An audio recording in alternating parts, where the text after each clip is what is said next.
Buenos días, profe. Buenos días, profe.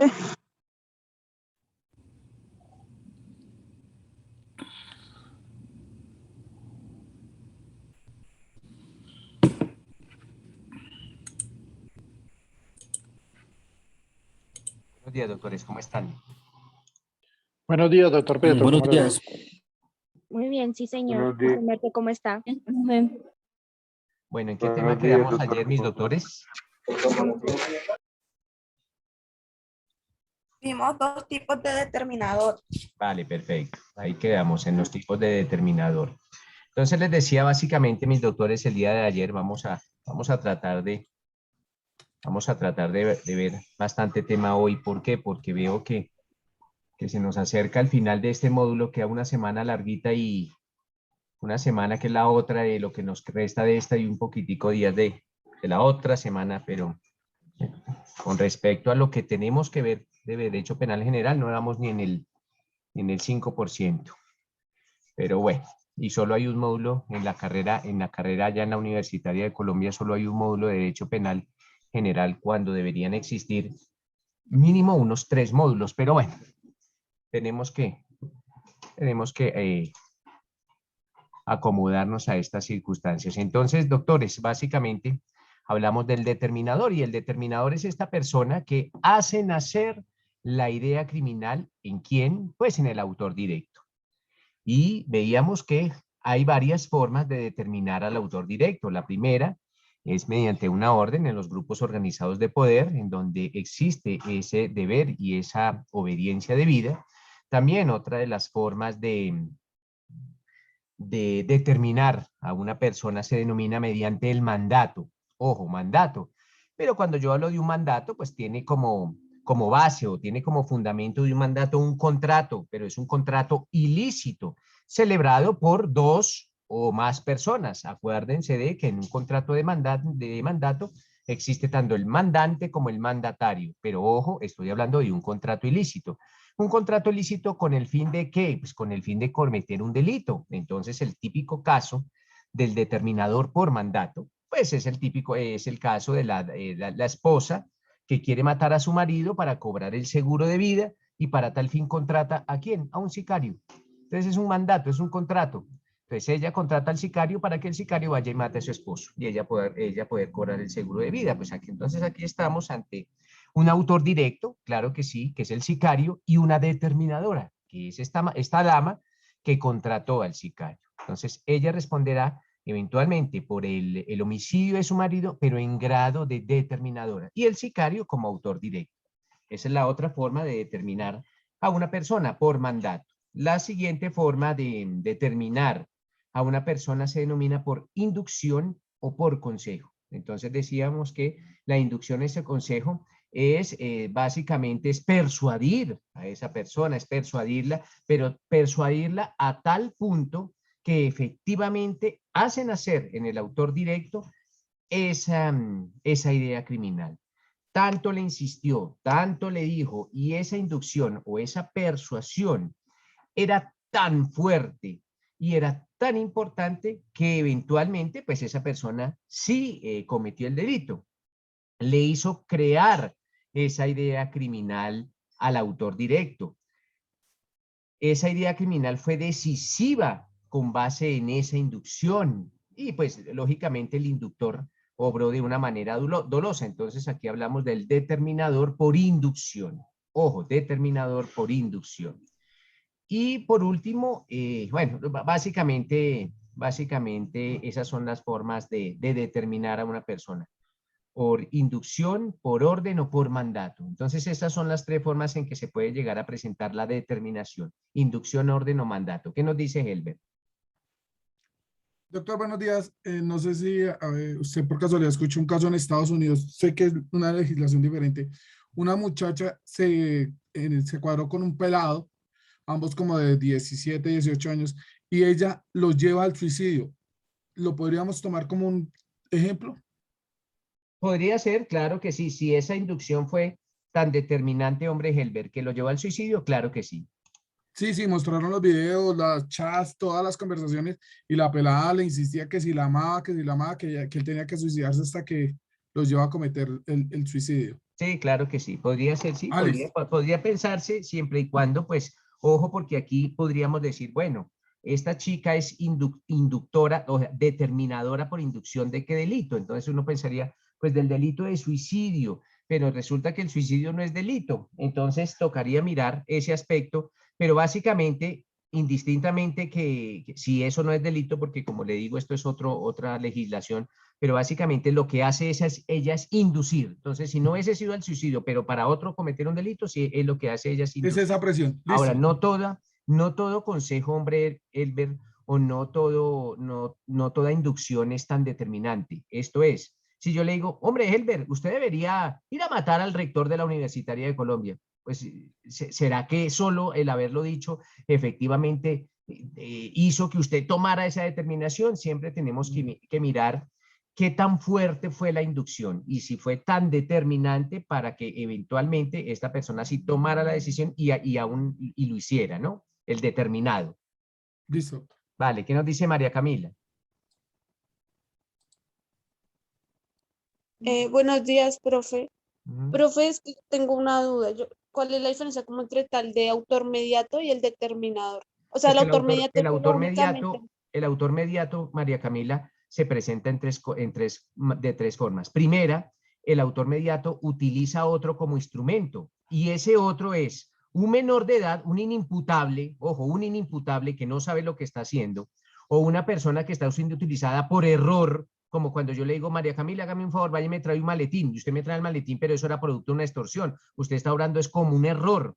O tercero, porque la amenazo por un constreñimiento. Yo le digo, María Camila, o me trae el maletín o mato a su hijo. Entonces, nótese que en el instrumento no hay voluntad. En el instrumento, está siendo coaccionada esa voluntad. ¿Cómo en el determinador no? Pues si yo le pago a un sicario, pues el sicario quiere hacerlo. Entonces, el autor mediato se da por tres formas. Utilización de inimputables mediante coacción o mediante error. Como en en el determinador no. Yo determino a otra persona, pero esa persona quiere cometer el delito. Entonces, si le doy una orden, esa persona no está, ni es inimputable, ni está cometiendo ningún error, ni está bajo ningún error, ni está siendo coaccionada. Le doy una orden o le doy un mandato, la contrato para que vaya y pague el delito. Básicamente esa es la diferencia. Gracias, profe. Listo. José Humberto. Profe, ¿se puede ser determinador por inducción y por qué darle otra forma? Pues inducción, orden, es inducción, ya les había dicho, inducción por orden, que me dice, se me fue la paloma. Mandato, Inducción doctor, mandato. y mandato, inducción, orden o mandato. De esas tres Listo, formas. profe, Entonces se muchas dice gracias. inductor, dice determinador por inducción, determinador por mandato o determinador por orden. ¿Vale, José Humberto? Sí, señor, muchas gracias, profe. Vale, listo.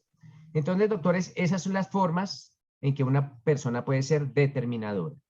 Decíamos también que la determinación es una forma de participar en el delito, por eso está consagrada en el artículo 30 como partícipes. Pero la otra forma de ser un partícipe, esto es, son partícipes el determinador y el cómplice. Ya vimos qué es un determinador. Ahora, mis doctores, vamos a ver qué es un cómplice. Ojo, porque la noción que nosotros tenemos de cómplice, la noción que nosotros, los abogados penalistas, tenemos de cómplice, o los abogados en general, tenemos de cómplice, es una noción completamente distinta a la que tiene la gente del común. La gente del común, la gente que no es abogada, tiene otra noción de cómplice, pero para nosotros la complicidad es distinta. Entonces, ahora vamos a ver en qué consiste la complicidad, mis doctores. La complicidad es esa prestación de una colaboración al delito. Pero esa colaboración que se le presta al delito tiene que ser consciente, una colaboración consciente y una colaboración voluntaria. Esa colaboración es realizada por un tercero. ¿A quién se le realiza esa colaboración? Se le realiza al autor del delito. Entonces, ojo, un tercero le presta una colaboración al autor del delito. Una colaboración que, le repito, es consciente y voluntaria. Entonces, yo le voy a prestar una colaboración ¿a quién? Al autor del delito. Entonces, mis doctores, quiere esto decir que el cómplice presta una ayuda al delito. ¿A quién se la presta? Al autor. Pero él interviene en el delito. Eso hace el cómplice, interviene. ¿Cómo? Prestándole una ayuda. Otro punto que es necesario tener en cuenta es que el cómplice, doctores, ojo, el cómplice no tiene dominio del hecho.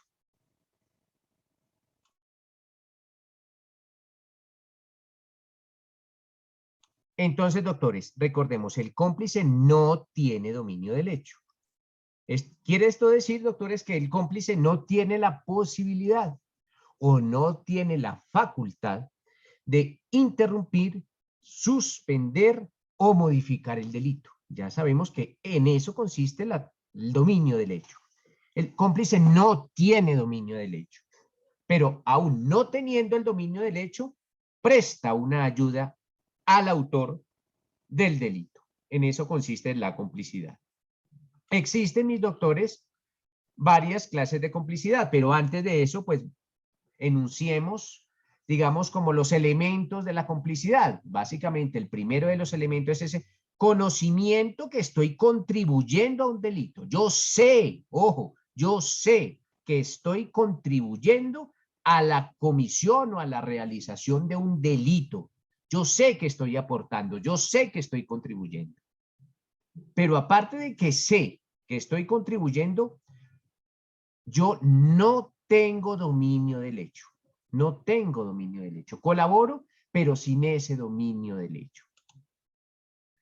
Esos son los dos grandes elementos, mis doctores, de la complicidad. Primero, esa colaboración, ese conocimiento. Conozco y sé que estoy colaborando a un delito, pero no tengo dominio del hecho. Entonces, esa persona que está, dos hombres están violando a una mujer y ese tercero está vigilando como a 2 cuadras o a 1 cuadra. Él sabe que está contribuyendo al delito. ¿Cómo? Pues sirviendo, digamos, que lo que se denomina comúnmente como campanero, pero él no tiene dominio del hecho, porque no tiene la posibilidad de interrumpir, suspender o modificar el delito. Esa posibilidad la tienen los dos que están allá violando a la dama, pero ese tercero no. Cuénteme, María Camila. Profe, o sea que, ¿cómo se llama? Digamos, cuando alguien ve que están cometiendo un delito y no hace nada, ¿eso no sería cómplice? ¿O cómo se llamaría? ¿Me repite la pregunta, María Camila, por favor? Profe, que ¿cómo se llamaría cuando, digamos, alguien está viendo que comete un delito y se queda callado y no dice nada? ¿No sería un cómplice? María Camila, esa es la concepción que tiene el común de la gente como cómplice. Lo que tú me dices para el derecho penal no es absolutamente nada. Esta persona no es nada. Nada es nada. No es nada. Pero mira lo que yo les decía, la gente del común, la gente que no es abogada, dicen, ante un caso como el que nos plantea María Camila, dice, usted es cómplice de ese delito. Pero hoy María Camila les va a decir, qué pena, yo no soy cómplice porque yo no presté una colaboración al delito y yo no tenía dominio del hecho. Y ya con eso los deja callados. ¿Por qué? Porque la complicidad es prestar una colaboración al delito sin tener dominio del hecho. Lo que tú me decías, María Camila, es la concepción, digamos, común y corriente de cómplice, la que tiene la persona que no tiene conocimientos jurídicos. La concepción de nosotros ya es distinta, es la que acabamos de plantear. ¿Listo, María Camila? Gracias, profe. Vale, perfecto. Entonces, doctores, con relación a la complicidad, ya sabemos que los elementos son dos. Primero, ese conocimiento que la persona tiene de que está contribuyendo, prestando una colaboración al delito. Y lo segundo, que no se tiene dominio del hecho. Esos son los dos grandes elementos de la complicidad. Es necesario también, mis doctores, indicar que existen varias clases de complicidad. Pues varias clases básicamente son 3. tres clases de complicidad. La primera complicidad que tenemos, mis doctores, se denomina la complicidad previa, ojo, complicidad previa, o a esa complicidad previa también se le denomina en ocasiones complicidad antecedente. Entonces, ojo, primera clase de complicidad, complicidad previa o complicidad antecedente. Previa o antecedente. Cuando yo hablo, mis doctores, de complicidad previa o cuando hablo de complicidad antecedente, estoy haciendo relación a lo siguiente. La ayuda, ojo, la ayuda que presta ese tercero se presenta antes de que el delito se cometa, pero porque se pusieron de acuerdo. Hubo un acuerdo, ojo, hubo un acuerdo entre el autor y el cómplice para que el cómplice le prestara una ayuda al autor antes que el delito se cometa. Un ejemplo. Aquí está María Camila. María Camila decide asesinar al profesor de Derecho Penal envenenándolo. Entonces María Camila le cuenta a un amigo, mire, Juan, por ejemplo, un amigo Juan, le dice, Juan, yo voy a envenenar al profesor de Derecho Penal, pero no sé dónde comprar el veneno. Y Juan dice, yo sé dónde comprarlo. Si quieres, yo te lo compro. Entonces, ya hubo el acuerdo previo. María Camila le dice, tome la plata, vaya y cómprelo. Y Juan va y compra el veneno y se lo entrega a María Camila. Lo que está haciendo Juan es servir de cómplice del delito. ¿Por qué? Porque está prestando una colaboración. ¿Y cuál es esa colaboración? Pues ir y comprar el veneno. Hubo un acuerdo previo, un acuerdo común y él fue y compró el veneno. Entonces la colaboración que está prestando Juan a la autora, que va a ser María Camila, es una colaboración antes que el delito se cometa. ¿Qué nos dice Jimena? Sí, digamos, para entender un poco más el concepto de complicidad, pongo un ejemplo. Digamos, un celador está pues prestando sus servicios, está haciendo su trabajo y él ve que otra persona está matando a otra persona, pero pues obviamente él no tiene nada que ver ahí. Pero de todas maneras, digamos que ya la persona necesita sacar al cuerpo y él abre la puerta porque pues es su trabajo. Eso también sería No, complicidad. su trabajo no es abrir puertas para que saquen cadáveres. Ese no es el trabajo del celador, María Jimena. Ese no es el trabajo del celador. El trabajo del celador es permitir la salida de cadáveres. No, pero pues igual la Entonces persona ese no es el necesitaba trabajo. salir. Ese no es el trabajo del celador. Porque si es el trabajo del celador no es complicidad, porque entonces el trabajo del celador es colaborar para la comisión de delitos, colaborar para que desaparezcan el cuerpo. No, eso no es el trabajo del celador. Pero si el celador ve que matan a una persona y van a sacar el cadáver y él abre la puerta para que saquen el cadáver, el celador está siendo cómplice, pero estamos hablando de otra clase de complicidad que todavía no hemos visto, Jimena. Ok. Vale, perfecto. ¿Qué nos dice Patricia? Patricia Niño.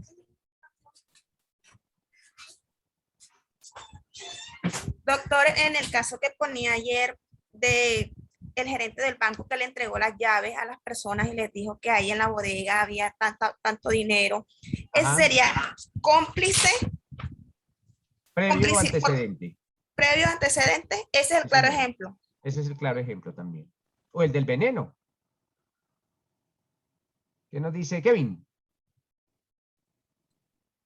Doctor, buenos días. Una pregunta, pero en el ejemplo que colocaba del veneno, si Juan decide no comprar el veneno o Pues denunciarla, entonces si Juan ahí no no decide tendría no Juan comprar dominio el del veneno, hecho. pues no es cómplice. No está prestando ninguna ayuda. ¿Pero ahí no tendría dominio del hecho? ¿Quién? Juan. Y luego ¿quién tiene? Por eso es que decimos, ¿cómo así que no tiene dominio de hecho? Si Juan no compra el del veneno, pues ¿quién lo compra? Lo compra cualquier otra persona. O Jimena va y compra un matarratas y se lo da al profesor. Pero entonces él no tiene dominio del hecho porque ojo que el dominio del hecho, ojo con el dominio del hecho. El dominio del hecho se da cuando el delito se está cometiendo. El dominio del hecho no se puede dar antes ni se puede dar después. Uno ojo con el dominio del hecho. El dominio del hecho es esa posibilidad de interrumpir, suspender o transformar el delito, pero cuando el delito se está cometiendo, no antes. Esos son los elementos de la autoría. el autor es el que presta la colaboración eficiente cuando el delito se está cometiendo con dominio del hecho. Esas dos son las dos uniones, pero el dominio del hecho, al igual que la autoría, presuponen el aporte cuando el delito se esté cometiendo. ¿Listo, Kevin? Perfecto, doctor. Vale, perfecto. ¿Qué nos dice Miguel Ángel? Profesor, qué pena, ¿me recordaría el tipo de cómplice, el nombre del tipo de cómplice del que estamos hablando? ¿Previa o anterior? Anterior. Previa Vale, o gracias. anterior. Entonces, o antecedente también le llaman, previa, anterior o antecedente. Entonces decimos que la colaboración se da antes. La colaboración de este cómplice se da antes del delito. Entonces fue al que fue y compró el veneno o el gerente del banco que les dio las llaves. Esa es la complicidad previa o antecedente. Existe otra clase de complicidad que se denomina la complicidad concomitante. Ojo, complicidad concomitante. Y cuando yo hablo, mis doctores, de complicidad concomitante, estoy hablando o estoy haciendo referencia o estoy haciendo alusión a que la ayuda que da el cómplice al autor del delito se da cuando el delito se está cometiendo, no antes, sino cuando el delito se está cometiendo. Es el claro ejemplo del campanero. ¿Campanero es un cómplice? Claro. ¿Por qué? Porque no tiene dominio del hecho. ¿Y a quién le está colaborando? A los autores directos o a los autores materiales, al autor directo del delito. Pero él no tiene dominio del hecho. Pero sí está colaborando cuando el delito se está cometiendo, cuando el delito está funcionando, en el momento en que se está perpetrando ese delito. Entonces, esa persona, ese tercero, que presta esa colaboración al delito, pero cuando el delito se está cometiendo, es un cómplice concomitante. Miguel Ángel Quintero, ¿alguna otra pregunta? No, qué pena, se me olvidó la mano. Vale, bajémosla, Gracias. por favor. Entonces, ese cómplice es ese tercero, doctores, que presta la colaboración cuando el delito se está cometiendo. Y el claro ejemplo es el campanero. El campanero es el claro ejemplo del cómplice concomitante. Helber. Doctor, entonces el concomitante tampoco tiene del hecho, no tiene la Dominio. facultad en el hecho, no tiene el dominio del hecho. Ningún cómplice tiene dominio del hecho. Si tiene Ninguno. dominio del hecho, ya será autor. Ah, bueno, listo. Gracias. Pero ese es uno de los requisitos de la complicidad. Prestar una ayuda al delito, pero sin tener dominio del hecho. Es Listo, una ayuda gracias. voluntaria, sin tener dominio del hecho. Ningún cómplice tiene Gracias. dominio del hecho. Entonces, esta persona, bájeme la mano, Helber, esta persona presta una ayuda, este tercero, presta una ayuda al delito, claro que sí, pero no tiene dominio del hecho. Y presta la ayuda cuando el delito se está cometiendo. Se está cometiendo. Existe la última, bueno, otra clase de complicidad, mis doctores, que se denomina la complicidad posterior o complicidad subsiguiente o posterior. Entonces, ojo con la complicidad posterior o subsiguiente. Con relación a la complicidad posterior o subsiguiente, mis doctores, valga hacer las siguientes acotaciones. Primero, para que exista, no, miren, ¿en qué consiste la complicidad posterior o complicidad subsiguiente? La colaboración, la contribución de ese tercero se da cuando el delito ya se cometió, posterior al delito. Primer requisito. Y segundo requisito para que se presente esta complicidad posterior o subsiguiente. Debió existir, ojo, debió existir entre el autor directo y el cómplice un acuerdo previo. Entonces se pusieron de acuerdo entre el autor y el cómplice. ¿Para qué? Para que el cómplice prestara la colaboración después que el delito se cometiera. Un ejemplo, yo le digo a mi cómplice, ojo, yo le digo al cómplice, mire, señor cómplice, me voy a robar una moto esta tarde. Me la voy a robar una moto o una bicicleta. ¿Será que usted, señor cómplice, me puede prestar su casa para guardar esa bicicleta? Y el cómplice me dice, sí. Entonces ya hay un acuerdo previo. Entonces yo voy robo la bicicleta, hurto esa bicicleta y acudo a la casa del cómplice y el cómplice me la deja guardar. Nótese que la colaboración es posterior al delito. Ya me robé la bicicleta, pero ya había un acuerdo por el cual ese cómplice me iba a prestar una colaboración posterior a la ejecución del delito. Con esto del cómplice subsiguiente o con el cómplice posterior, es necesario tener muchísimo cuidado, pero mucho cuidado con este cómplice. Porque miren lo de la bicicleta. Miren el caso de la bicicleta, cómo puede cambiar muy fácil. Primer ejemplo. Es el que ya les comenté. Yo le digo al cómplice, señor cómplice, me voy a hurtar la bicicleta en 1 hora. Présteme su casa. Él me dice, bueno, perfecto, ya hubo un acuerdo. A la hora o a las 2 horas me hurto la bicicleta.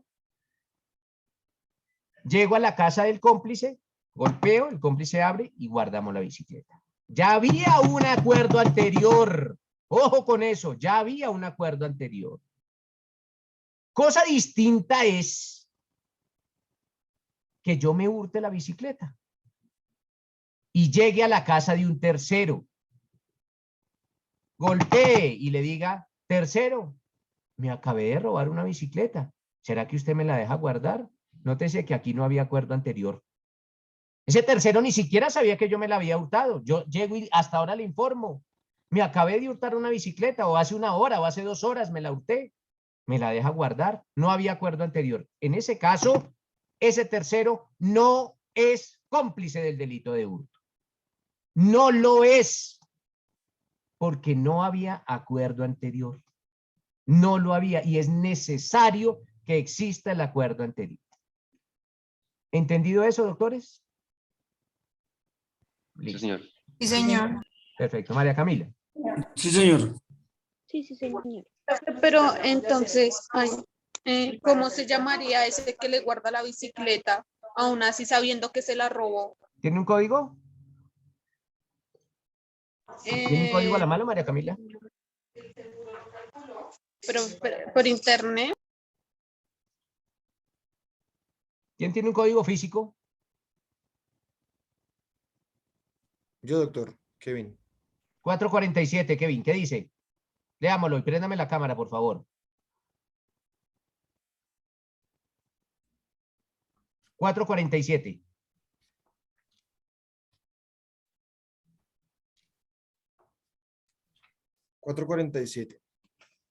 Receptación. El que sin haber tomado parte en la ejecución de la conducta punible adquiera, posea, convierta o transfiera bienes muebles o inmuebles que tengan su origen mediato o inmediato en un delito o realice cualquier otro acto para ocultar o encubrir su origen ilícito, incurrirá en prisión de 2 a 8 años y multa de 5 a 500 salarios mínimos legales mensuales vigentes, siempre que la conducta no constituya delito sancionado con pena mayor. Si la conducta se realiza sobre medio motorizado o sus partes esenciales, o sobre mercancía o combustible que se lleve en ellos, la pena será de 4 a 8 años de prisión y multa de 5 a 500 salarios mínimos legales mensuales vigentes. Si la conducta se realiza sobre un bien cuyo valor sea superior a 1.000 salarios mínimos legales mensuales vigentes, la pena se aumentará de 1/3 parte a la mitad. Nota, la pena prevista en la presente norma fue aumentada por el artículo 14 de Ley 890 del 2004 en la 3ª parte respecto del mínimo y en la mitad respecto al máximo, respetando en todo caso el máximo de la pena privativa de la libertad. Kevin, entonces la respuesta para Camila es, esa persona no es cómplice del delito, pero comete un delito que se denomina receptación. Ese tercero comete ese delito que se denomina receptación. ¿Qué nos dice José Humberto? No, profe, tenía la misma pregunta que Camila. Ya me sabe, la 447, receptación. Por eso lo puse a leer, Bien. ¿listo? Cométese un delito que se llama receptación, de receptación. Pero no es cómplice del hurto. Comete otro delito que se denomina receptación. ¿Por qué? Porque no existió acuerdo previo. Estefanía.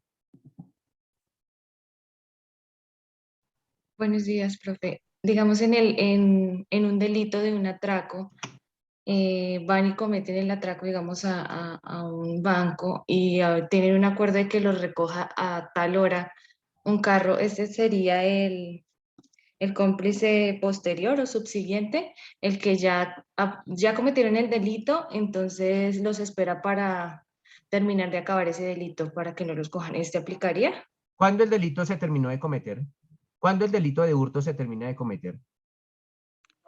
Cuando ya el dinero lo tienen en la mano. O sea que si usted, Se van. si usted es una raponera, Estefanía, y yo tengo el dinero de la mano y usted me lo rapa, ¿ya se cometió el hurto? No, pues tienen No, que pues usted me huir. dice que cuando ellos tengan el dinero, yo estoy, o sea, usted es la que me está diciendo, yo no lo... Entonces usted me rapa algo, o sea, por ejemplo, usted está en el salón de clase en la presencialidad y usted le rapa a alguien al celular, ¿usted se lo hurtó ya? Usted ya lo tiene en su mano. Sí. Entonces, ¿cuándo se comete el delito de hurto? ¿Cuándo se acaba de cometer? O como decimos los penalistas, ¿cuándo queda consumado el delito de hurto? Cuando ya me fui del lugar. Ah, cuando se va del lugar o cuando usted puede disponer de ese bien. Cuando usted puede disponer de él. Cuando usted puede disponer de lo que se robó, digamos, o el que se hurtó.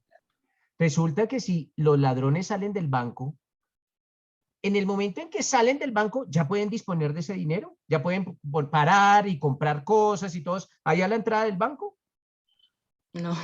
No pueden disponer de ese bien. O es que o el ladrón dice, salí del banco, ya la plata es mía y empieza a comprar dulces o empieza a comprar cosas. No, él todavía no puede disponer del dinero.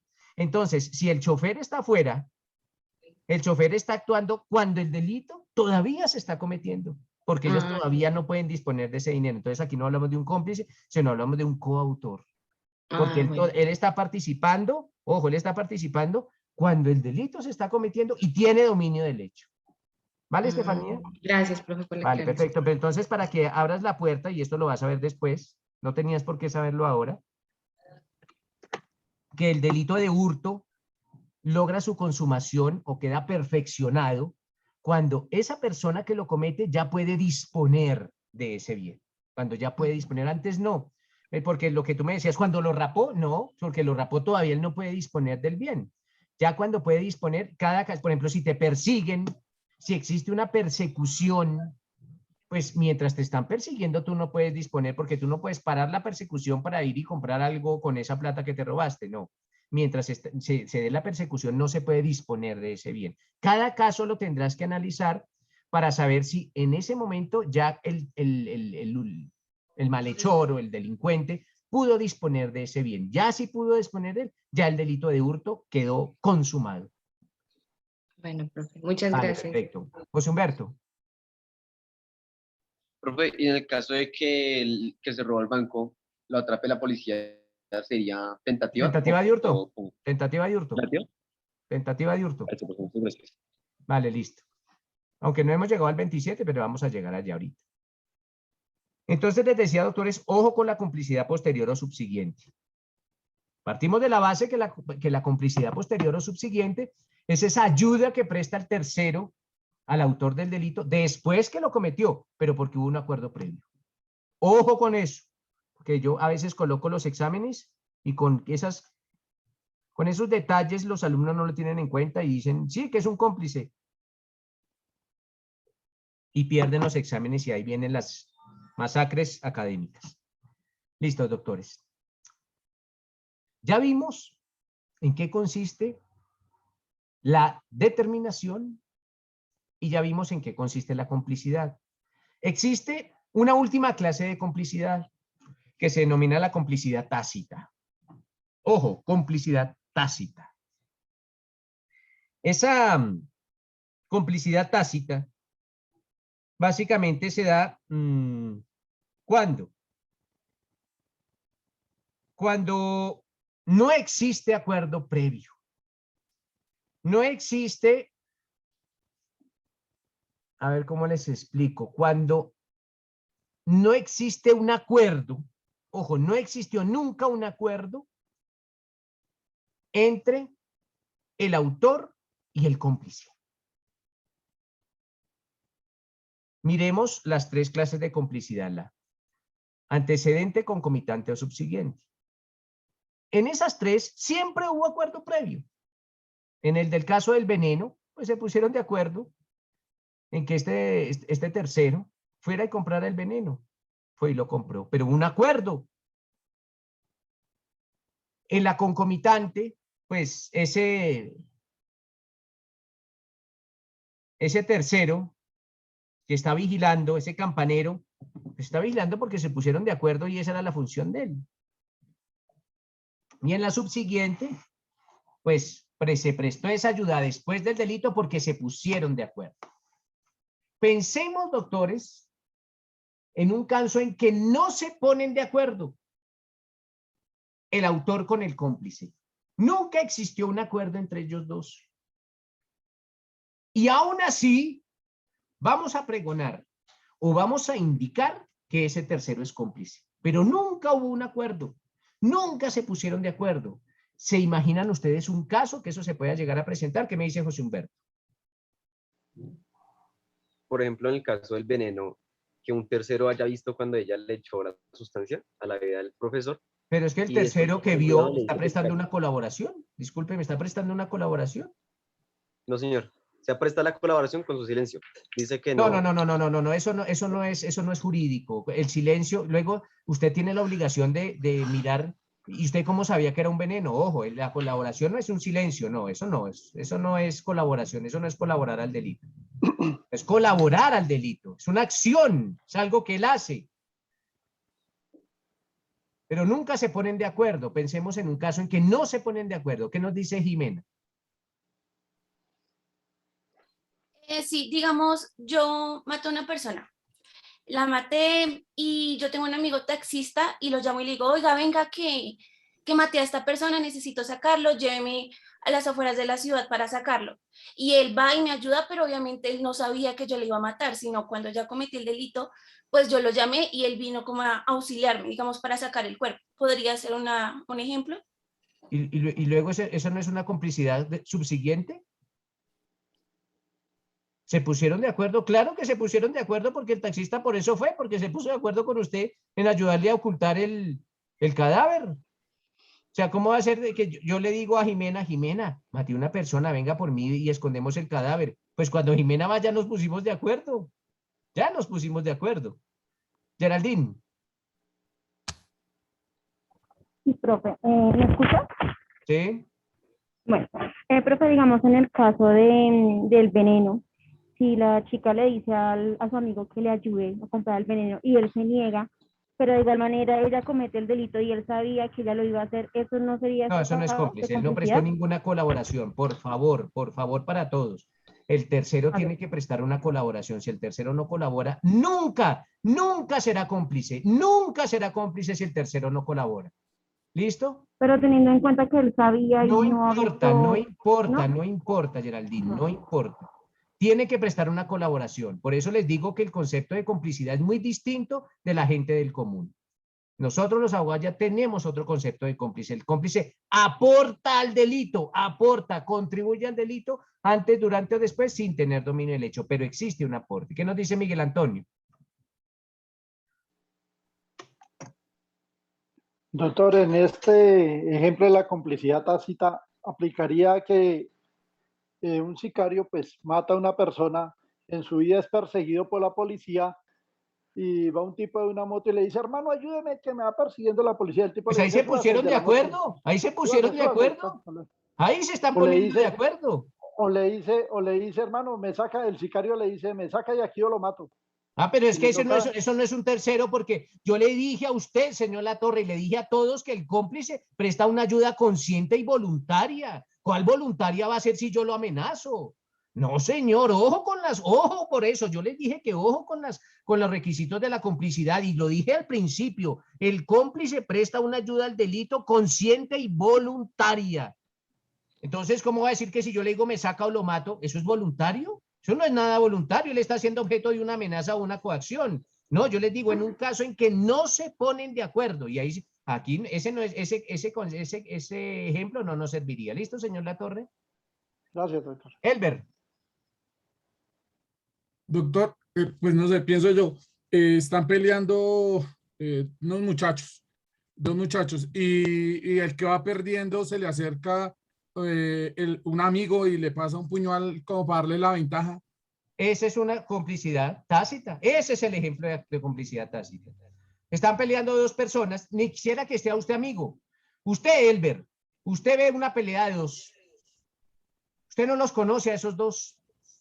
Usted ve pelea de dos. Uno con una camiseta de Santa Fe y otro con camiseta de Millonarios. Dos neandertales brutos, peleando turcos. allá. Dos Homo erectus, dos neandertales, dos eslabones perdidos, peleando porque uno es de la camiseta roja y el otro es de la camiseta azul. Porque yo no digo que son seres humanos, yo ya los estoy catalogando como neandertales. Ellos no son seres humanos. Entonces la gente no piensa. Y acordémonos que René Descartes decía, pienso, luego existo. Estos no existen para la sociedad. No piensan. Pero en caso tal, estos neandertales están peleando y usted se acerca porque ve que uno le está pegando al otro muy duro. Usted no los conoce.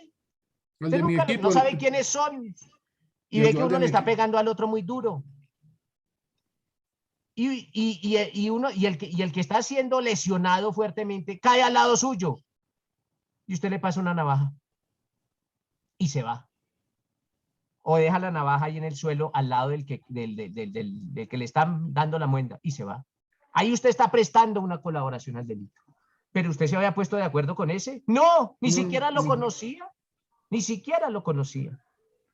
Nunca había hablado con él, no sabe cómo se llama, nada, pero le presta una colaboración. Y ese toma esa navaja y mata al otro. Usted es cómplice del homicidio, pero ese es cómplice tácito. ¿Listo, Elber? Ese es un caso. Ese caso nos sirve para ese ejemplo. Ángela.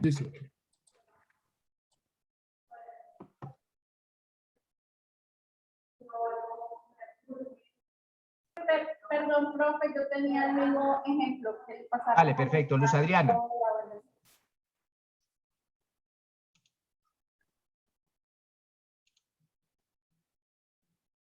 Bueno, José Humberto. Profe, en el caso, por ejemplo, de que una persona ve robando a alguien y se da cuenta que ese es su amigo y cuando está escapando abre la puerta de la casa y lo Pero se mete da a la cuenta casa de que ese para es su amigo. ¿Quién? el ladrón. Ah, el ladrón. O sea, él se da cuenta que tiene un amigo ladrón, un amigo delincuente. Sí, señor. Ajá. Y abre la puerta de la casa para que él entre a esconderse mientras la policía lo busca. ¿Eso es complicidad tácita? Mientras la policía lo está persiguiendo, ¿el delito se está cometiendo, sí o no? Sí, señor. Porque Entonces todavía él no está puede prestando tener una un ayuda delito. mientras el delito se está cometiendo. Entonces es un cómplice concomitante. ¿Concomitante? Claro, cómplice concomitante. También podría ser una especie de complicidad tácita. Claro que sí. Gracias. Listo. Entonces, doctores, existen esas tres clases de complicidad, o esas cuatro clases de complicidad. Anterior, concomitante o antecedente, concomitante y subsiguiente. Y también esa exótica forma de ser cómplice que se denomina el cómplice tácito, pero existe. Ahí acabamos de ver el cómplice. Entonces ya vimos, doctores, primero, la determinación y segundo, la complicidad. Ya vimos esas dos formas en que una persona puede ser partícipe del delito. Manuela. Doctor, buenos días. Ahí me quedó una preguntita. Entonces, en el caso de que iban a envenenar al profesor, ¿el cómplice tácito es el que vendió el veneno? ¿A vendedora? Porque el que vendió el veneno no sabía que era para... Mire, Manuela. Pero El si se cómplice compra un veneno, sabe que entonces- está aportando a un delito. Sabe que está aportando al delito. Y si yo voy y compro un matarratas, Ok. ¿ya? Entonces, pues o el que vende el cuchillo, si me fueran a matar a cuchillo o si me fueran a matar a ahorcado, pues el que vende no sabe que está prestando un delito. A menos sea que que yo no le dijera, tengo- oiga, señor tendero, présteme el cuchillo con el que voy a matar a mi profesor de Derecho Penal. Ya es distinto, pero eso no va a pasar en la vida real. pero, O sea, que no, pero por no. ejemplo, no vemos un cómplice, una complicidad tácita, el ejemplo del envenenamiento. No, porque el cómplice tácito sabe que está colaborando a un delito. Lo único es que nunca se puso de acuerdo con el autor, pero sabe que lo está haciendo. Ese es el primer gran requisito de la complicidad, que la persona sabe, conoce y quiere ayudar a la comisión de un delito. Listo, vale. Vale, María Camila. Gracias. Profe, o sea que esa complicidad tácita sería parecida al de receptación que usted me explicó. ¿A la qué? ¿Al de receptación?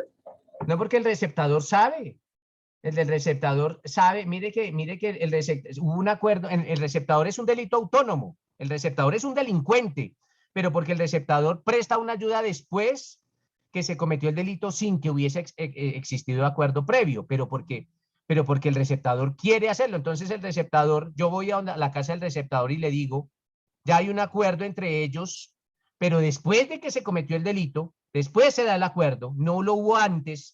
Después se da un acuerdo en el cual el receptador le está ayudando a ocultar o a transformar el bien producto del hurto, pero existe un dolo y existe un acuerdo posterior. En la diferencia entre el cómplice subsiguiente y el determinador es que en el cómplice subsiguiente existe un acuerdo antes de cometiera el delito. Y el que es receptador, hay un acuerdo, pero después de que se cometió el delito, ahí llegan al acuerdo. ¿Listo, María Camila? Pero existe ese acuerdo. En la complicidad tácita nunca hubo acuerdo. Saúl. Profe, una pregunta que eso sucede mucho, que alguien comete un delito y ingresa a una casa en el momento que lo va persiguiendo la policía y muchas veces esas personas no le prestan la colaboración a la policía. No tienen por qué ocultan ahí, hacerlo, no tienen por qué hacerlo, Saúl. La policía debe tener orden para entrar a nuestra habitación. Eso, una cosa es prestar una colaboración a un delito y otra cosa muy distinta es que se invada mi intimidad. ¿Y ahí no habrá complicidad tácita? No, señora, ahí no hay ninguna complicidad tácita porque a mi casa entra el que yo quiera que entre. No, esa es mi casa, ese es mi espacio. Pero al él estar protegiendo el delincuente, ¿no estará cometiendo también esa complicidad? No, esa es la casa de él puede entrar a su casa, ya mirará a la autoridad. No, es un delincuente que no es de la casa, o sea, cometió el delito y se metió a una casa que vio abierta. Sí, pero es que y la persona no colabora. por encima de la complicidad, Saúl, está la propiedad privada. La propiedad privada es sagrada y ni siquiera la policía puede entrar. Sí, la propiedad privada es sagrada, es sagrada. Ahora el código de policía le da la facultad la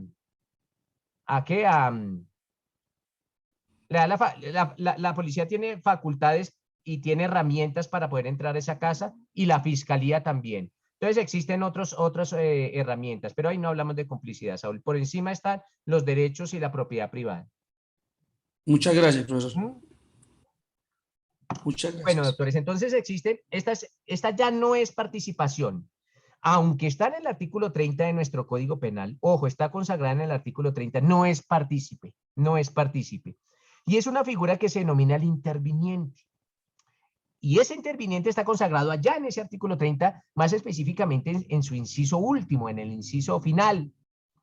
Se denomina la figura del interviniente, el interviniente, pero cuando equivocadamente por técnica legislativa lo incluyeron en el artículo 30, pero el interviniente no es un partícipe. Alguien, por favor, que le dé lectura al último inciso de ese artículo 30. Al interviniente que no teniendo las calidades especiales exigidas en el tipo penal concurra en su realización, se le rebajará la pena en una cuarta parte. Listo. Entonces, miren, doctores, para entender la figura del interviniente, tenemos que hacer claridad en lo siguiente. Cuando ustedes estudien Derecho Penal Especial, que ese estudio se basa en el estudio, en el análisis de cada uno de los delitos. Entonces ustedes van a estudiar en qué consiste el delito de genocidio, de homicidio, de feminicidio, de acceso carnal violento, de hurto, de estafa, todos los delitos. Los van a estudiar. Cuando empiecen ese análisis, el profesor tiene que enseñarles que dentro de las diferentes clases de delitos que existen unos delitos que se denominan delitos con sujeto activo calificado y otros delitos que se denominan delitos con sujeto activo simple. Los delitos con sujeto activo simple, o también se les denomina delitos con sujeto activo indeterminado, también se les denomina así. Son aquellos delitos que los puede cometer cualquier persona. Cualquier persona. Por ejemplo, el homicidio. ¿Quién puede cometer un homicidio? Pues cualquier persona. Cualquier persona puede cometer un homicidio. Pero hay ciertos delitos que solo lo pueden cometer ciertas personas, unas personas especiales. No todo mundo puede cometer un peculado.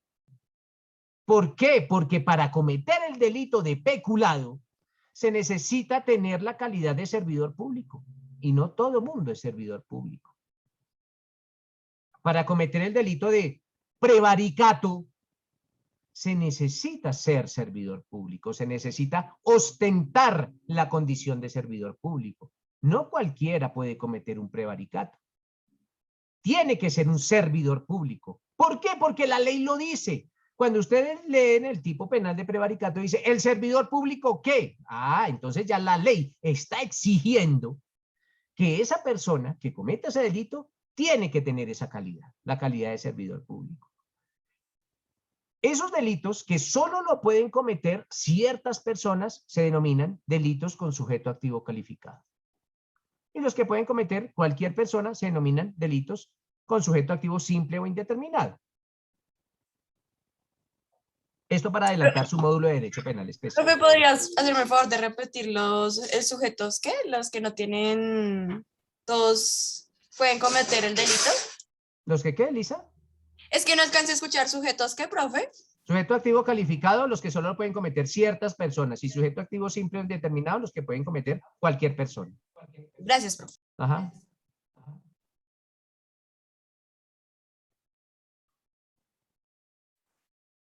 Entonces, es importante esta distinción. ¿Para qué?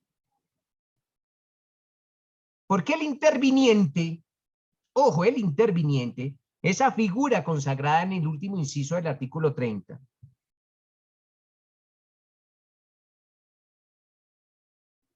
nos indica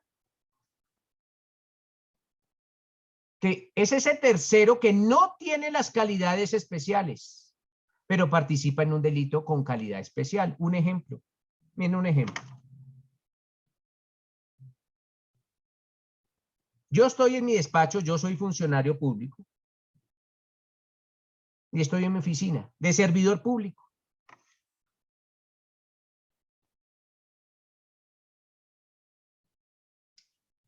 Entonces, yo trabajo para la rama judicial. Entonces llega la gente de recursos humanos, esta gente de recursos humanos de la rama judicial o de suministros o qué sé yo, allá, los del archivo, cualquiera de esta gente. Y me dicen, doctor, aquí le dejamos un computador nuevo como una herramienta de trabajo, un computador personal.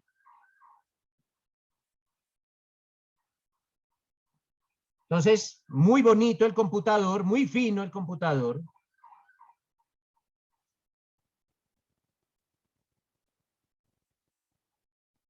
Y yo decido robarme ese computador.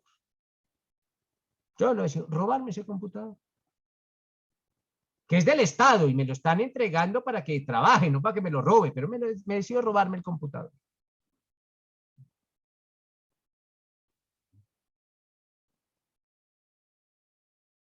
Y le digo a un tercero, a cualquiera de ustedes, que no es funcionario público,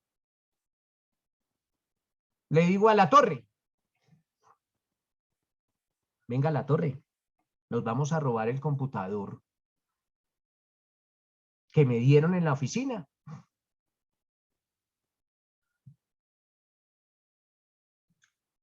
Yo le voy a permitir entrar a mi oficina, entonces entre, yo le permito la entrada, a usted lo anuncian y yo digo con mucho gusto siga, le permito la entrada Usted va con un maletín y yo guardo ese computador en el maletín y usted, la torre, se va y yo le permito la salida. También cuando me informen que si puedo dejarlo salir, que si permiten la salida, yo le digo que sí, que no lo requise.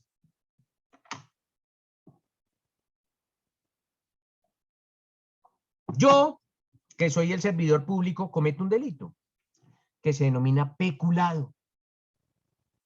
Me estoy hurtando, me estoy apropiando de un bien del Estado que fue asignado a mis funciones. Pero para apropiármelo, también utilicé a ese tercero, que lo quiso hacer. Entonces él es coautor, porque él también tiene dominio del hecho. Miren lo que está haciendo la torre. La torre está prestando una colaboración importante, tiene dominio del hecho y está prestando su colaboración cuando el delito se estaba cometiendo. Entonces la torre es coautor. Pero la pregunta es, ¿coautor de qué delito? ¿De peculado? No. De peculado no, porque pues la torre no es funcionario público, es un particular. Entonces, sería poco técnico decir que la torre es autor del delito de hurto y yo soy autor del delito de peculado con base en unos mismos hechos. No. Para eso se inventaron la figura del interviniente.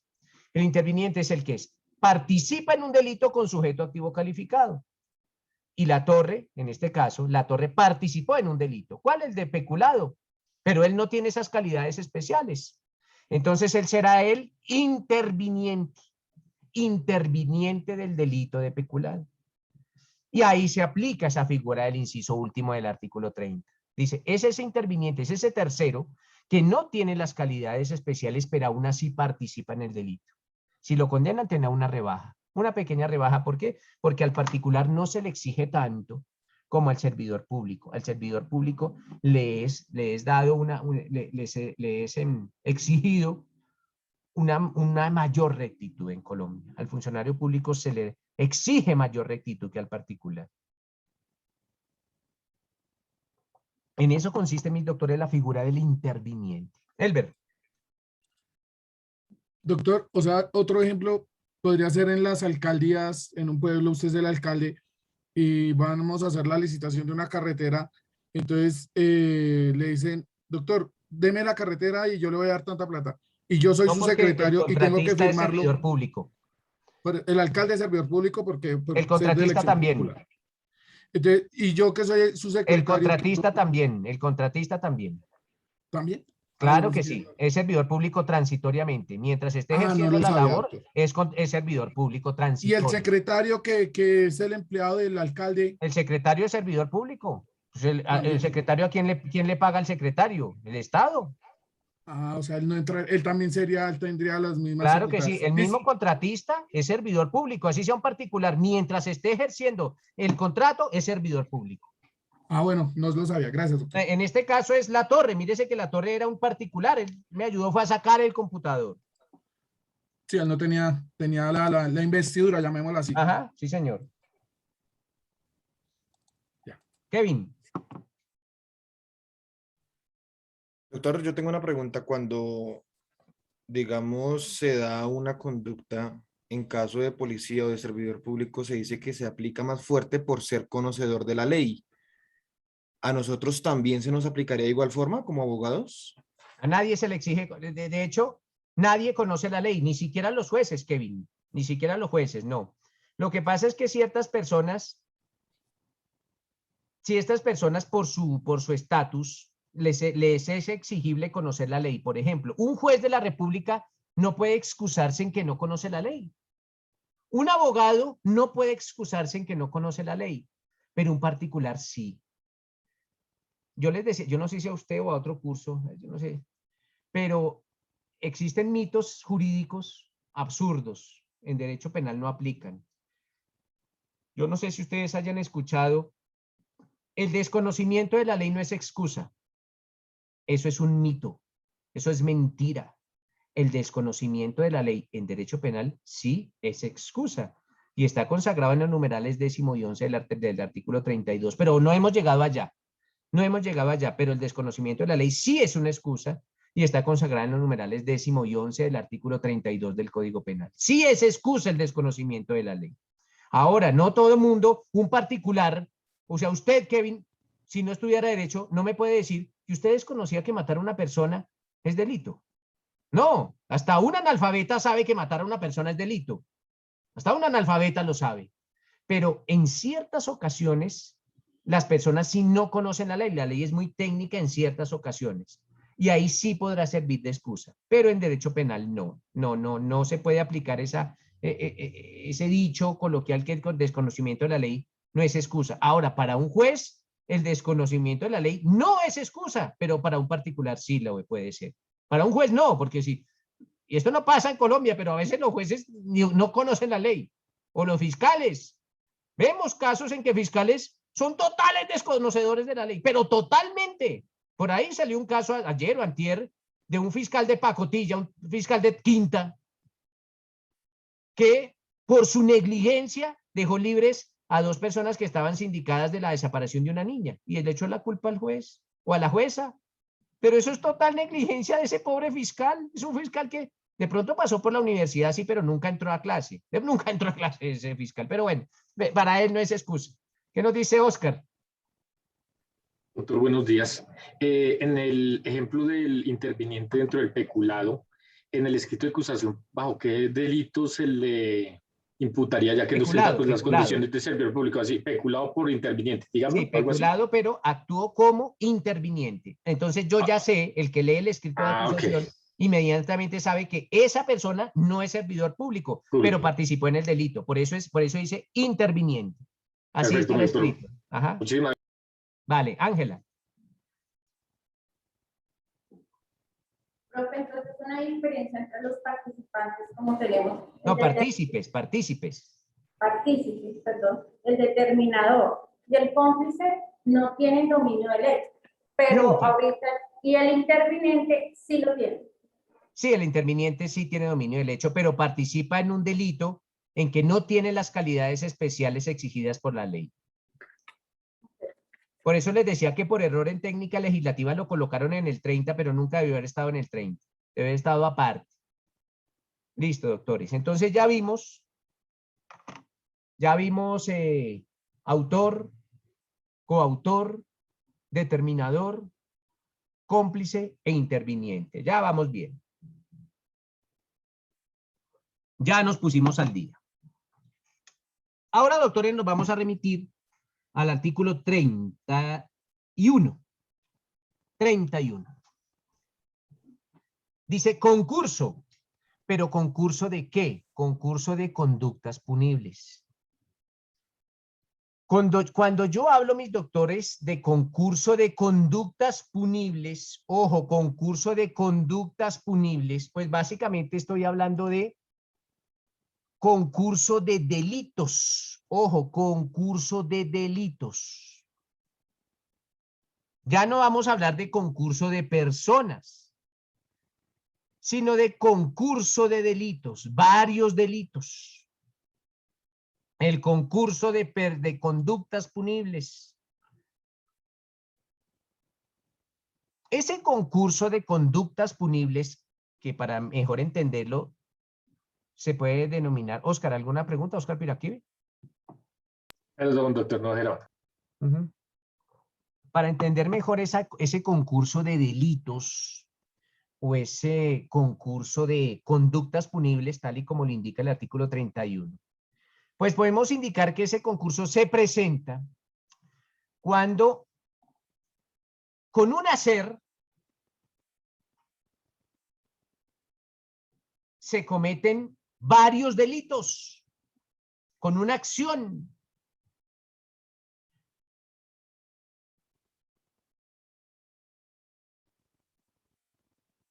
A ver, para mejor entender esto, les voy a compartir pantalla.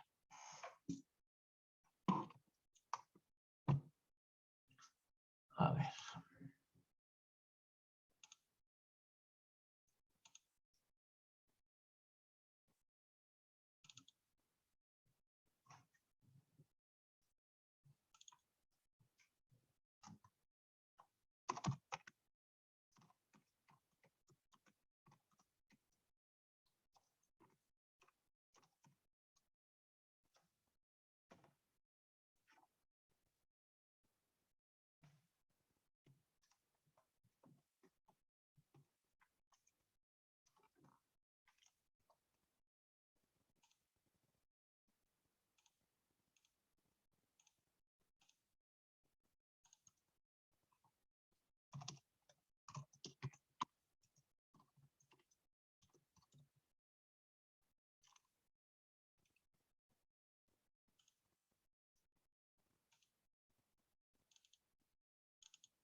Ya tienen la pantalla compartida, ¿cierto? Entonces Sí, vamos a hablar señor. del concurso de Señor. conductas. Señor. Listo, Señor. conducta de punibles, concurso de conductas punibles del artículo 31. del Código Penal.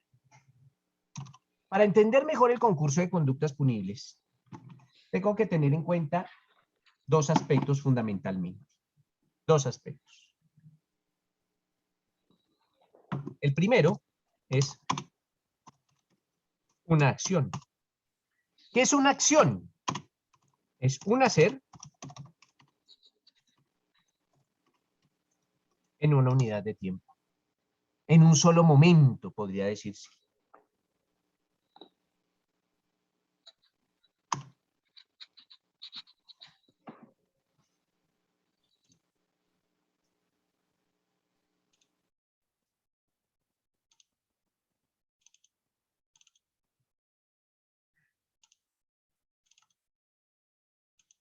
Listo. Y el segundo concepto son varias acciones. Si son varias acciones, son varias unidades de tiempo.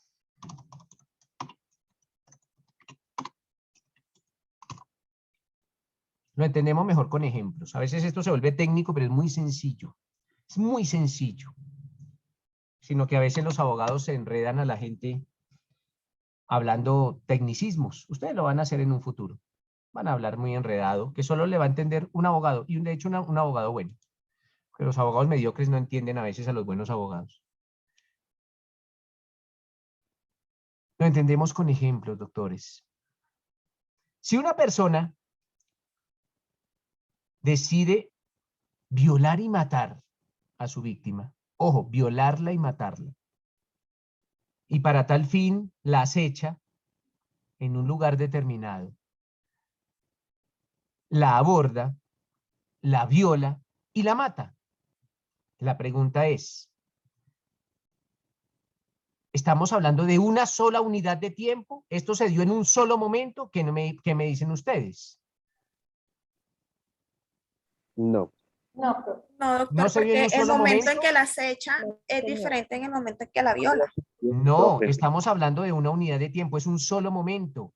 Miren el error, varias unidades de tiempo es que pasó algo hoy, algo por la tarde, algo mañana, algo pasado mañana, es una sola unidad de tiempo. Yo no estoy diciendo que sean el mismo, por eso dije unidad de tiempo, no dije en el mismo minuto ni en el mismo segundo, fue un solo hecho. Entonces la respuesta es sí, fue un solo hecho, fue en un solo momento, que ese momento duró una hora, pues pudo haber durado una hora o 2 horas, pero fue un solo momento. Y en ese momento, que pudo haber sido o de 30 minutos o de una hora, en ese momento se cometieron 2 delitos. Uno es la violación y el otro es el homicidio. Hubo 2 delitos. José, ¿alguna pregunta? José Torres. Profesor, buenos días, doctor, buenos días. No, era para hablar del tema de lo que estamos hablando. Iba a decir lo que acabo de decir. Ah, bueno, listo. Helber. Que no hay un solo tiempo, pero se cometen varios delitos en el mismo tiempo. Doctor, Vale. como para dejarlo más claro es... Ahí no cabría también el secuestro, doctor. No, secuestro no porque, ojo, porque no todo lo que parece es. ¿Él quería secuestrar? No, pero digo yo... Si no quería secuestrar, no hay dolo, punto. Ya, usted ya es abogado, usted es abogado. Si no quería secuestrar, no hay dolo, punto. Y si no hay dolo, no hay secuestro. El secuestro es un delito doloso. Y si él no quería secuestrar, pues no hay secuestro.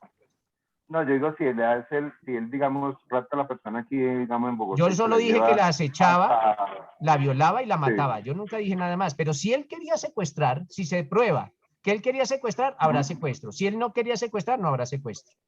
Mire, José, si yo soy un ladrón y entro a su casa y lo veo a usted ahí y lo amordazo y lo meto a un baño, ¿hay secuestro? ¡No! ¡No hay secuestro! Para la gente del común, para ese fiscalito que anda hablando mal de la jueza, para ese pobre fiscal, sí hay secuestro. Pero la pregunta es, ¿yo quería secuestrar? No, yo quería robar. Entonces, ¿qué quería usted, José? Que yo ladrón, entrara a su casa y le dijera, don José, ¿me permite entrar a su casa a robar? discúlpeme, para que no haya secuestro, entonces salga de la casa mientras yo robo su vivienda. Eso es No, absurdo. doctor, pero- El ladrón, una de Sí. las dinámicas del hurto, si yo lo encuentro a usted, tengo que amordazarlo y tengo que meterlo a un Pero baño porque necesaria- si no usted reacciona. Doctor, necesariamente no tiene que amordazarlo o sea, necesariamente no tiene que ni Pero amordazarlo. lo ni hago torturarlo. para neutralizar el hurto, José. Yo nunca quise secuestrarlo. Es una de las dinámicas del hurto. Por eso la gente, estos, y discúlpeme si usted es de la fiscalía, pero esa gente de la fiscalía no estudió derecho porque no conocen el dolo. El dolo. Sí. Yo tenía que amordazar a esa persona. Entonces, para que se pusiera a gritar, tenía que hacerlo. Y eso es una de las dinámicas de los hurtos. O cuando entran a un almacén y encierran a la gente en el baño, claro. Entonces secuestro. ¿Cuál secuestro si ellos querían era robar? Cuando a mí se me impute el delito de secuestro, se tendrá que probar que quería secuestrar, que tenía dolo de secuestrar. Acuérdense que la conducta tiene que ser típica, antijurídica y culpable. Y la tipicidad subjetiva nos habla del dolo. Tiene que existir dolo y el dolo se tiene que probar. ¿Listo, José? Listo, doctor. ¿Qué nos dice Helber? Doctor, entonces en este caso sería como el caso de la señora Rosa, la del Parque Nacional, que él la siguió, la llevó, la violó y la mató. O sea, Claro, eso es un ese solo fue el momento. todo. Rosa Elvira Celi. Rosa Elvira Celi, sí, señor. Sí, claro, ese eso sería, es un solo ese sí momento. sería el caso. Pero bueno. nótese que hay varios delitos. Hay homicidio, hay violación. Pero tortura. ¿Él quería torturar? Pero es que él la empala. Yo creo que cuando la empala, para mí sí. ¿Él la empaló antes o después? ¿Él quería No sé, torturar? doctor. No lo conozco. Entonces, si él quería torturar, habrá tortura. Si no quería torturar, no habrá tortura. Mire, listo. Elber, mire, le voy a poner este caso y en eso pensemos siempre. El derecho es de pensar y de pensar. Mire, el derecho se aprende estudiando, pero se ejerce pensando. ¿Usted es casado, Elber? Sí, doctor. Entonces, si usted es casado y sale con su esposa de la mano y yo le toco la cola a su esposa, entonces resulta que usted dice, ¿y esto qué pasa? ¿Usted qué pasa, caballero? Y usted me empuja y me coge a patadas y me pega, pues como castigo por lo que hice. Y yo sufro intensos dolores con esas patadas que usted me da. ¿Usted me quería torturar? No, doctor. Bueno, entonces no diga que es tortura. No siempre que hay fuertes dolores, ojo, no siempre que hay intensos sufrimientos, hay tortura. No.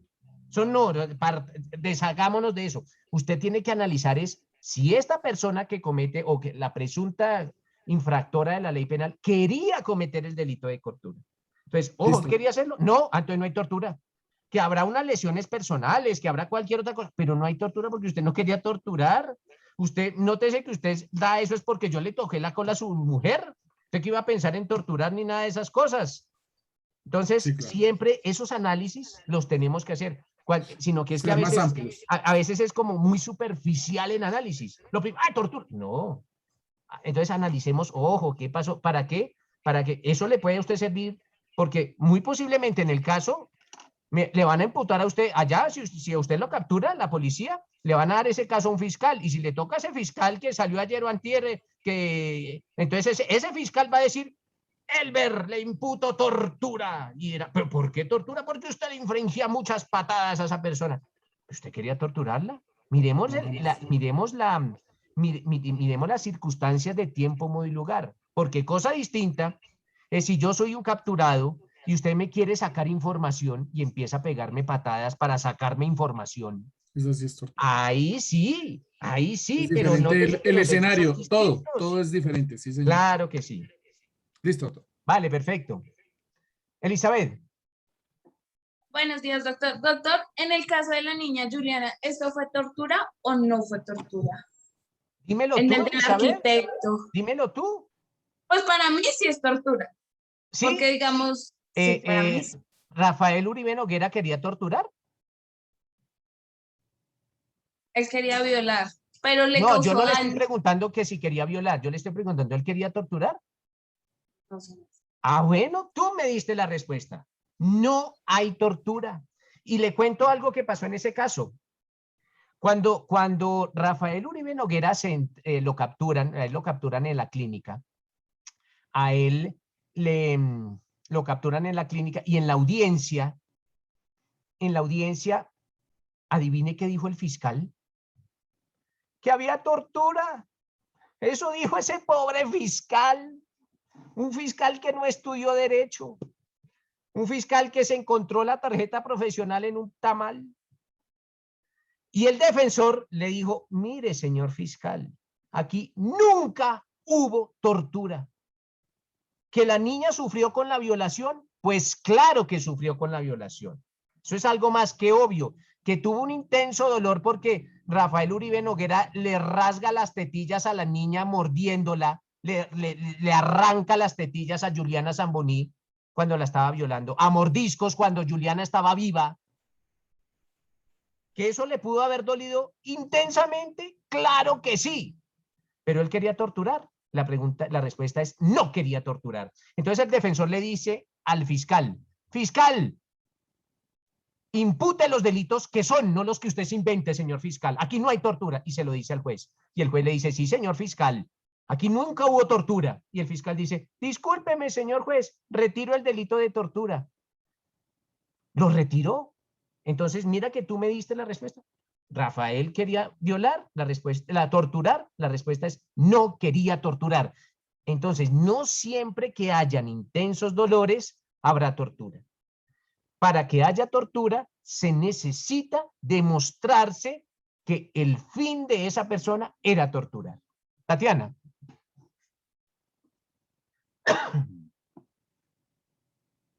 Profe, muchas gracias. Profe, tengo una pregunta. Préndeme la cámara, Tatiana.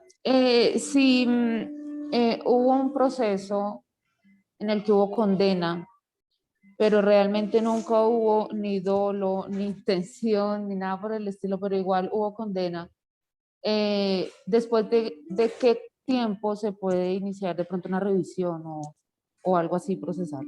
¿Hay una prueba nueva que dice que no hubo nada de eso? ¿Hay una nueva prueba? Una prueba que no se conoció, espérate, una prueba que no se conoció cuando a esa persona la condenaron. Pues es que realmente nunca hubo suficiente material probatorio pues para condenarla. Tatiana, mira que la pregunta es muy puntual y necesito respuestas puntuales. La pregunta es muy puntual. La pregunta es, nació una nueva prueba que no fue tenida en cuenta, nació después de que a esa persona se encontró una nueva prueba después de que a esa persona la condenaron. No, porque si pues no la hay, no realmente se la puede hacer persona nada, Tatiana. Si no la hay, se no se puede puede hacer hacer nada. Todas las condenas en Colombia tienen dos presunciones. Sobre todas las condenas penales, se presume que son legales, es una presunción, espérenme, de acierto, presunción de acierto y legalidad. Se presume que son acertadas y que son legales, pero se presume que la decisión es acertada. Si yo considero que la decisión no es acertada, que el juez se equivocó, hago uso de ¿qué, Tatiana? De los recursos. Apelo esa sentencia. Pero si no la apelé y tampoco interpuse el recurso extraordinario de casación, ya no puedo alegar después absolutamente nada. Porque tuve la oportunidad de interponer los recursos y no lo hice. A menos que nazca una prueba nueva. Por ejemplo, el caso en que usted me denuncia porque yo la violé y la prueba es el testimonio de Tatiana y Tatiana dice, sí, el profesor me violó, eso me invitó por allá y me violó. Y dentro de unos años Tatiana dice, todo era una mentira y va y realiza una declaración extrajuicio. Yo cuando ya me condenaron, dice, todo me lo inventé porque fue una venganza, porque ese profesor me rajó en la materia de Derecho Penal General. Y se prueba que yo la rajé en Derecho Penal General y que usted ya le había comentado, varias pruebas nacen después, ¿sí? Después nacieron nuevas pruebas, el arrepentimiento, y entonces ahí sí podrá existir una revisión, no importa cuánto tiempo pase, no importa cuánto tiempo pase. Pero si no hay nueva prueba, no se puede hacer nada. La condena fue por secuestro simple, pero la víctima pues realmente nunca compareció al proceso, nunca fue. Si la víctima apareciera en este momento Y diga que nunca estuvo bueno, secuestrada, se buscara se podría y se interponer una dijera acción que de nunca revisión. pasó nada. Se podría interponer una acción de revisión. Una acción de revisión es algo supremamente complejo. No cualquier abogado interpone una revisión. Toca ser especialista en revisión. Por eso son tan costosas. Una revisión puede costar alrededor de 60 o 70 millones de pesos. Pero, y de ahí hacia arriba, ¿no? De ahí hacia arriba, hasta 1.000, 2.000, 3.000 millones de pesos. Pero Profe, y después de que yo me gradué, yo podría iniciar la revisión de mi proceso porque el proceso fue mío. Yo recibí claro, una condena de pero tienes 111 que meses y estudiar 3 días. revisión penal. Y estudiar revisión penal implica, o sea, no cualquiera puede hacer una demanda de revisión. Es algo muy técnico, como una especialización en casación. Mira, la casación penal, la casación y la revisión son 4 artículos del Código de Procedimiento Penal. Cuando yo quise estudiar eso, existe solo una universidad en Latinoamérica que da esa especialización, que es la Universidad de la Gran Colombia. Y duré 2 años estudiando 4 artículos del Código Penal para tener algo, ojo Tatiana, yo no soy experto, algo de idea en cómo hacer una demanda de este tipo. Pero es un estudio muy, muy fuerte. Por eso los abogados, ojo, los abogados contratan a otros abogados expertos en revisión y expertos en casación para poder hacer estas demandas. Pero sí se puede hacer, claro que lo puedes hacer con el conocimiento. ¿Por qué? Porque es técnico y si a ti te lo rechazan, ya nunca jamás podrás hacer nada más. Si a ti te lo rechazan por falta de técnica, así tengas la razón, pero es técnico. Okay. Pero sí lo puedes hacer. Si aparece el supuesto secuestrado, el presunto secuestrado, y dice, mire, la verdad. Sí, pues es que nunca, es que realmente fue un caso muy... Claro, pero entonces tiene que existir una nueva prueba, Tatiana, una nueva prueba. Y si aparece ese y dice, mire, la verdad, a mí nunca me secuestraron, eso todo, y que convenzan los magistrados, ¿no? No cualquier, no, ¿por qué lo hizo y cuál fue el motivo? Sí, y pues todo es que eso? ahora que escucho, pues siempre supe y tuve claro que hubo muchas irregularidades alrededor del proceso, desde la condena, desde la captura en adelante.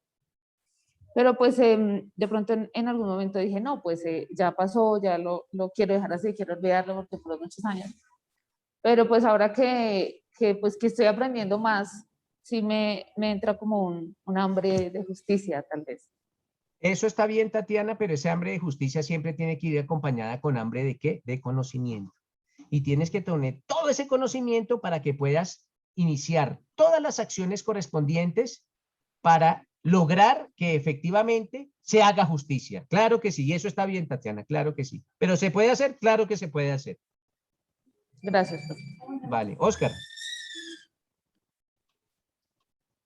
Doctor, en el caso del hurto este que se llama tan conocido como el paseo millonario, que retiene a la persona y lo intimidan con armas de fuego, ¿se calificaría el hurto agravado calificado de pronto por el uso de armas de fuego o de pronto un secuestro extorsivo en concurso con porte ilegal de armas? Sí, en la mayoría es secuestro extorsivo porque lo que están es reteniendo la libertad a una persona con exigencias económicas. Pero cualquiera de los dos, ya eso es del fiscal. El fiscal es dueño de la acción penal acorde con el artículo 250 de la Constitución y él mirará, si él se equivoca, cada caso, o sea, todos los casos de paseo millonario no se pueden tipificar de la misma manera. Pero si el fiscal se equivoca, acarreará con las consecuencias de su mala tipificación hasta el final del proceso. Pero cada caso tendrá una forma específica de tipificación y también a cada una de las personas que participa en ese presunto delito se le tendrá que tipificar de una forma distinta acorde con su grado de participación. Gracias, María doctor. Camila. Profe, es que, digamos, si alguien secuestra a una niña, pero sí quería secuestrarla, pero durante el secuestro también la viola, ahí también se le pondrían cargos por violación, así él no supiera que la iba a violar. Pero ¿cómo así que también la viola y no sabía que la había violado? Entonces, ¿cuándo uno viola a una mujer y no sabe que la va a violar? Violarla. Dime. No tenía la intención de violarla. ¿Y entonces por qué la violó? ¿Tú sabes qué es violar a una persona? Es accederla carnalmente mediante la violencia. Entonces, ¿cómo uno va a acceder a una persona mediante la violencia sin quererlo? ¿Sabes cuándo hay consentimiento de la víctima? Por ejemplo, A la víctima le gusta los accesos carnales con violencia. El masoquismo. El masoquismo es actos sexuales con violencia. Eso es masoquismo. Si se demuestra que esa persona dio el consentimiento para que ejercieran sobre ella violencia, pues no hay violación. Pero si demuestra que no hay consentimiento y que se ejerció violencia para accederla, claro que hay violación, porque tú cómo vas a violar a una persona sin querer hacerlo. Porque es que violación es violencia. Violencia física o violencia psicológica. Entonces uno no podría, dime un caso en que a ti te violen un hombre sin quererlo hacer.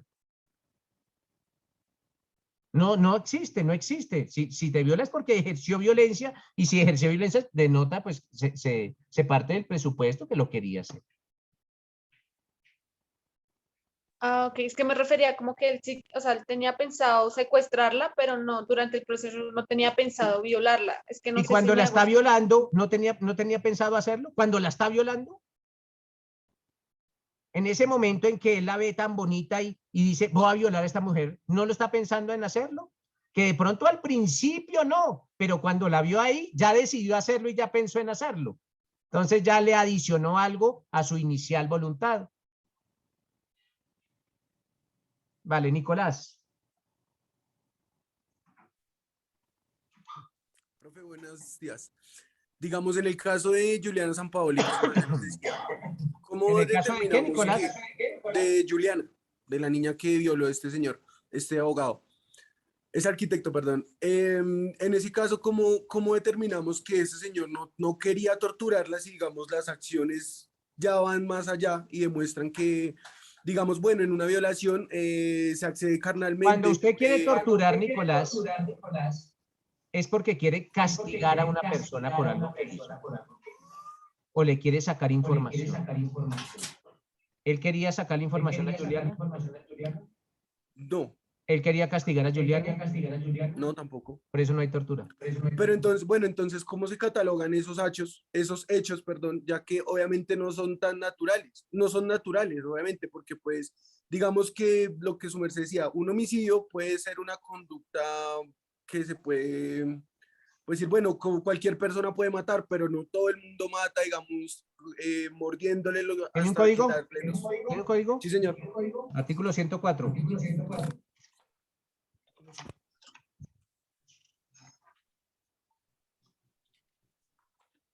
Voy. Artículo 100. ¿Listo? ¿Listo? 106, 105, sí, 104. Sí, señor. Numeral Circunstancias sexto. de agravación. Numeral sexto. La pena. Numeral sexto. Señor. Ah, listo. Con sevicia. Ya, ahí está. Ahí está. Ok, en esos casos se aplicaría. Listo, profe. Quiero aclarar lo de la sevicia también. Listo. Patricia. Doctor, un ejemplo de cuando con una acción se cometen varios delitos sería por lo menos en el caso en que lanzaron una granada en un CAI en Barranquilla y fallecieron varios policías y tuvo daño en bien público y quizás terrorismo, todo eso. Claro que sí. Listo, doctores. Entonces, les decía que para tratar de entender este concurso. Es una acción, un momento, una unidad de tiempo, en un momento, se cometen varios delitos. Cuando eso pasa, cuando en una misma unidad de tiempo se cometen varios delitos, hablamos de concurso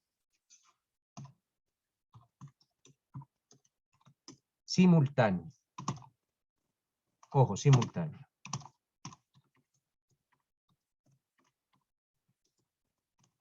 Simultáneo quiere decir que fue en una misma unidad de tiempo.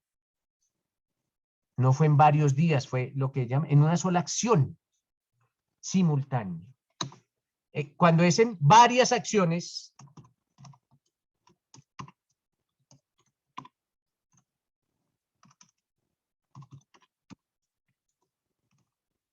varias unidades de tiempo, concurso sucesivo. ¿Cómo se presenta un concurso sucesivo? Pues el típico caso del padrastro que abusa de su hijastra hoy, mañana, hace un mes, todos los días la viola o la abusa de ella. El padrastro que toca a su hijastra en sus partes íntimas cada mes, cada 15 días. Entonces, si la ha tocado durante 500 veces, pues la justicia no puede abrir 500 casos por cada una de las veces que la tocó. No, hablamos que esta persona a lo largo del tiempo cometió muchos delitos, que cometió el mismo delito, pero lo cometió muchas veces. Entonces se presentó en varias unidades de tiempo. Entonces ahí hablamos del concurso sucesivo. Pero el concurso simultáneo es que fue en una sola unidad de tiempo. Nicolás. Listo. Vale, perfecto. Asimismo, puede pasar lo siguiente. Indistintamente que sea el concurso simultáneo o que sea sucesivo, se me anime acá, ya. Indistintamente que sea simultáneo o que sea sucesivo. El concurso puede ser, el concurso de delitos, ojo, puede ser heterogéneo.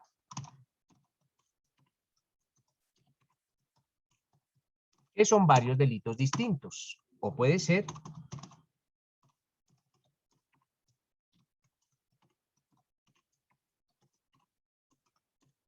homogéneo, varias veces el mismo delito. Entonces, si yo hoy aceché a mi víctima, la violé y la maté, pues cometí dos delitos, ojo, aquí dice dos delitos distintos. Un delito es la violación y otro delito es el homicidio. Entonces será un concurso heterogéneo, varios delitos distintos. Pero si yo, como la alumna me dice, lancé la granada y maté a 5 personas, pues cometí varias veces el mismo delito. ¿Cuál? Homicidio. Homicidio en 5 víctimas. Entonces, volvemos al ejemplo de la granada. Yo lancé la granada. ¿Es una sola unidad de tiempo? Sí, concurso simultáneo. ¿Y maté a 5? Sí, es concurso homogéneo. Entonces, en ese caso, hablamos de que es un concurso simultáneo y homogéneo. Simultáneo y homogéneo. Pero resulta que como esta persona también cuando lanzó la granada mató a 5, pero también hubo daño en bien ajeno, por ejemplo, o lesiones personales, pues es un concurso simultáneo y heterogéneo porque son varios delitos. Con una sola acción, ¿cuál fue? Haber lanzado la granada. Si yo soy el padrastro de una niña y hoy toco a la niña en sus partes íntimas y mi hijastra tiene 10 años y hoy le toco sus partes genitales, cometo un delito. Y si mañana la accedo carnalmente, cometo otro delito distinto. Entonces es un concurso sucesivo porque son varias unidades de tiempo. Hoy cometí uno y mañana otro. Pero son un concurso heterogéneo porque son distintos delitos. Entonces será un concurso sucesivo y heterogéneo. Sucesivo y heterogéneo. ¿Quedó entendido esto, doctores? ¿O mañana volvemos y lo repasamos para que quede perfectamente visto? Mejor mañana. Mañana vamos a comenzar con 2 o 3 ejemplos. Con 2 o 3 ejemplos y pasamos al 32. ¿Vale, doctores? Perdón, mi doctor, una preguntita. Señor. Listo, profe, gracias. Muy amable, profesor. Muy gracias. Muchas gracias. Sí, Profe, buenos días. Una pregunta. Profe, es que Silencio. yo mañana tengo una cita, voy a estar en clase por teléfono, por si usted va a hacer alguna actividad o algo así me puede... No, mañana voy a hacer actividades, Luz Ángela. Es viernes. El viernes es el Gracias, examen. profesor, voy a Oscar. estar pendiente. Gracias. Vale. Doctor, Yo buenos días necesito igual. pedir un favor. Pero, Oscar. doctor, es que yo tenía un título ahí anotado entre lo que estábamos viendo, dice responsabilidad penal de las personas jurídicas en lo concerniente a sus representantes legales, pero no hemos tocado ese tema, o ya lo vamos a tocar, o... No, lo vamos a tocar después. Listo, mi doctor, muchas gracias. Geraldine. Sí, profe, es que te quería pedir un favor, si de pronto es posible, de que tú puedas subir las clases. Lo que pasa es que como Ayer la estaba en subí, un proceso Geraldine. médico, Ayer me ha la subí tocado... por la noche. Es que yo la subo tarde, pero ayer Ah, la vale, subí. profe. Ah, vale, Profe, muchas no, gracias. la última de ayer no estaba, yo miré como a las 12 de la noche y no. No, yo creo que ya está, yo creo que ya está, sino que una cosa es cuando yo la subo y otra cosa es cuando queden efectivamente en la plataforma, pero yo la subí como a las 11. Ah, bueno, pues muchas gracias. Sin embargo, yo rectifico hoy. Chao, profe, gracias. Vale, Doctor, bueno, muchas hasta luego. gracias. Hasta mañana, Gracias, profe. doctor. Buenas tardes. Gracias. Profe, buen Profe, día. feliz resto de día.